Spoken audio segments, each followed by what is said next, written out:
Se você nunca investiu na bolsa de valores, mas está querendo começar a se ambientar na renda variável, você com certeza deve querer começar por ações menos voláteis, ou seja, aquelas que não variam tanto de preço. Essas ações geralmente são de empresas que estão há muito tempo no mercado, que são constantes na geração de lucros e, consequentemente, na maioria das vezes, são empresas boas pagadoras de dividendos. Nesse vídeo aqui eu vou te apresentar as 4 ações mais seguras da bolsa, na minha opinião. Então, se você quiser saber quais são e aprender um pouco mais sobre elas, é só ficar comigo até o final desse vídeo.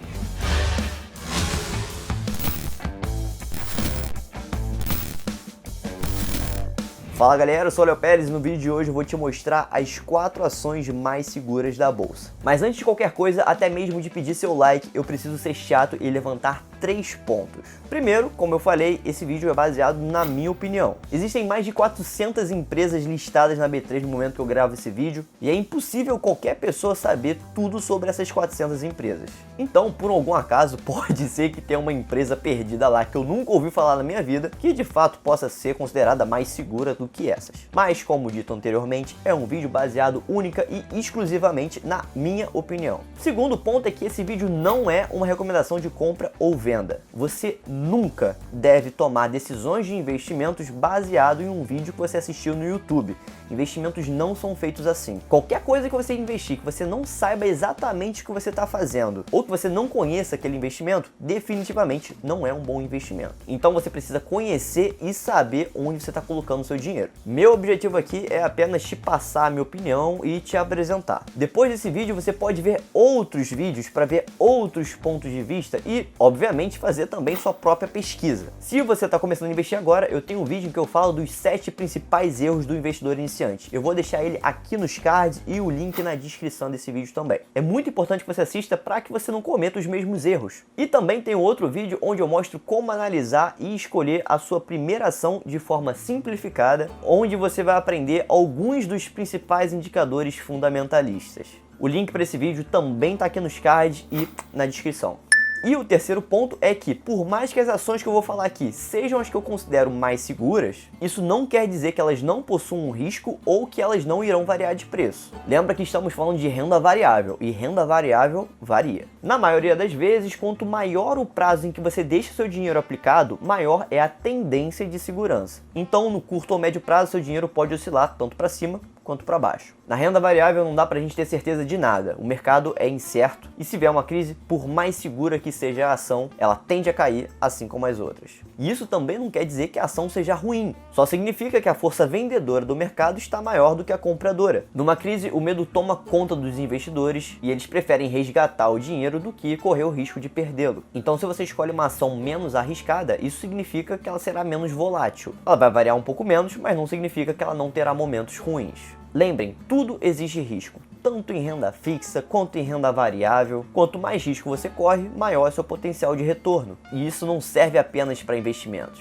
Absolutamente qualquer coisa que você faça tem algum risco. Então você não deve deixar o medo tomar conta de você. É só saber dosar e fazer as coisas conforme as suas possibilidades. Se você está aqui é porque você provavelmente está disposto a conhecer o mundo da renda variável de forma menos emocionante. E tá tudo bem. Esse é o primeiro passo e eu tenho certeza que você não vai se arrepender caso você já tenha estudado e decidido que isso deve fazer parte do seu plano de investimentos para você atingir seus objetivos.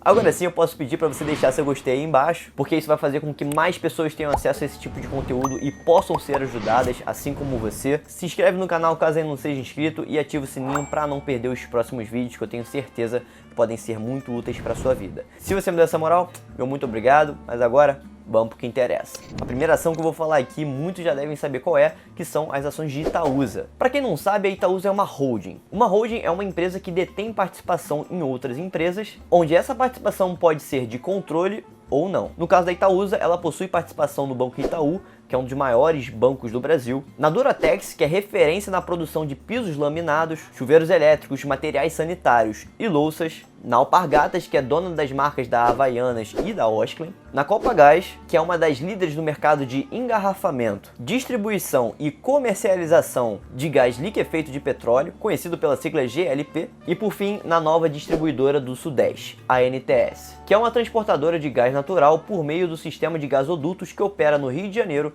Minas Gerais e São Paulo, que juntos correspondem a quase 50% do consumo de gás do Brasil. Eu cheguei a ver em algum lugar que ela possui participação em 10 empresas, mas essas 5 que eu falei são as que eu sei que eu vi no próprio site da Itaúsa. Pode ser que essas que estejam faltando sejam empresas meio que subsidiárias das que foram mencionadas, mas caso não sejam, a participação nessas outras é mínima, porque das que eu falei, aproximadamente 90% dos investimentos de Itaúsa estão no setor financeiro, no caso no Banco Itaú, aproximadamente 9% está dividido entre as empresas Alpargatas, Duratex e NTS, e o 1% restante em outras empresas, que seria na Copagás ou essas outras aí se existirem. Mas eu acho que falaram tantas empresas assim se referindo a subsidiárias mesmo. Como o Itaú faz parte de 90% da Itaúsa, vocês podem deduzir que a maior parte dos lucros da holding vem diretamente do Itaú, que é um dos maiores bancos do Brasil. E como você deve saber ou imaginar, o setor financeiro é um dos mais lucrativos que existem. E para você ter uma noção do outro lado, aproximadamente 37,5% do Itaú pertence à Itaúsa. E como o bancão já tem uma enorme participação no mercado, sendo difícil crescer mais, ele tem direcionado seus lucros aos seus acionistas, ou seja, está focando na distribuição de dividendos e a Itaúsa repassa eles para os seus acionistas.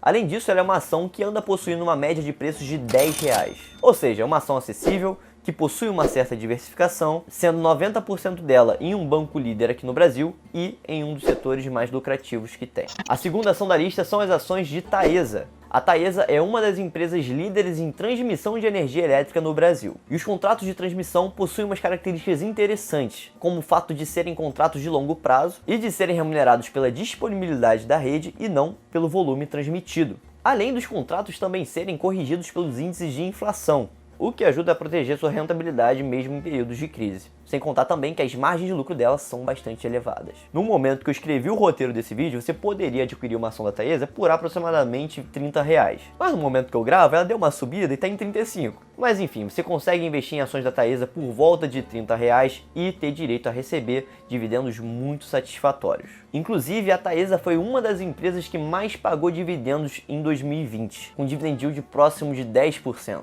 Só para vocês terem uma noção do que é isso, se uma pessoa compra uma ação de Taesa por R$30, no ano, essa pessoa recebeu R$3 só de dividendos. Se a pessoa comprou 100 ações por esse valor, ou seja, investiu R$3.000, só em 2020 ela recebeu aproximadamente R$300 de dividendos. Sabe quanto tempo você levaria para receber isso tudo com uma aplicação de 3.000 na poupança?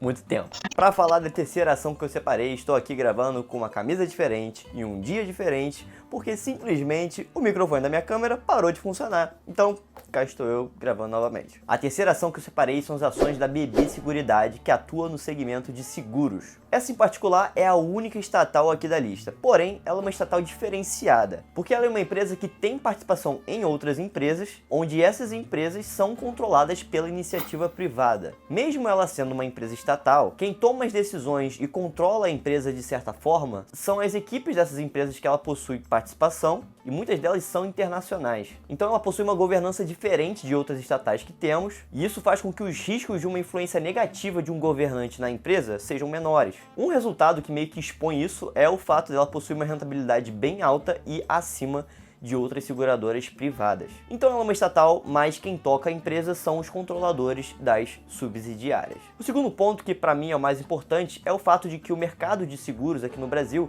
não está nem perto de atingir seu máximo potencial. No caso, existem menos seguros do que deveria existir. O mercado de seguros cresce conforme um país se desenvolve, ou seja, quanto mais subdesenvolvido um país for, menor é o mercado de seguros.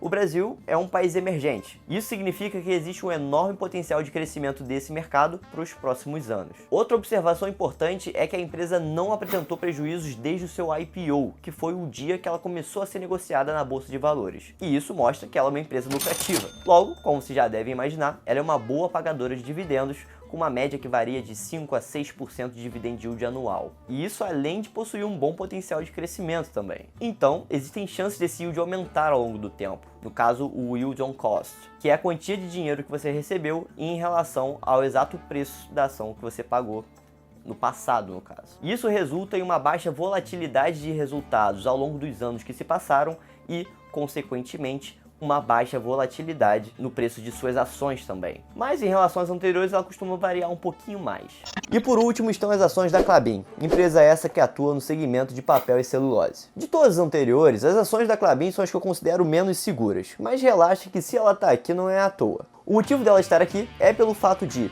o setor de celulose ser um dos mais resistentes a qualquer tipo de crise, ela ser uma empresa com aproximadamente 130 anos de mercado, ser a maior produtora e exportadora de embalagens brasileira e a questão de demanda crescente por papel. Esse último fato eu sei que muita gente vai estranhar, ainda mais com toda essa digitalização que a gente tem hoje em dia. Mas até mesmo essa digitalização ajuda a aumentar a demanda por papel, já que hoje em dia muitas pessoas compram produtos pela internet e eles são entregues em embalagens que são feitas de papel ou papelão. E também não é só isso. Com tudo isso aí de crise do meio ambiente, o plástico está sendo substituído por quem? Pelo papel também. O Brasil tem uma certa vantagem nesse segmento pelo simples fato do clima e do solo serem favoráveis para o plantio das árvores, o que resulta em uma maior produção em larga escala, o que faz com que os custos sejam menores e o negócio seja mais rentável. E a parte arriscada que eu disse seria na questão de, por ser uma empresa focada em commodity, ela acaba estando inserida em um mercado cíclico. Junto disso, o fato dela ter uma grande exposição cambial também pode ser um ponto que a deixa menos segura do que as outras. No caso da Klabin e da Suzano, que no caso seria a concorrente dela, grande parte do mercado consumidor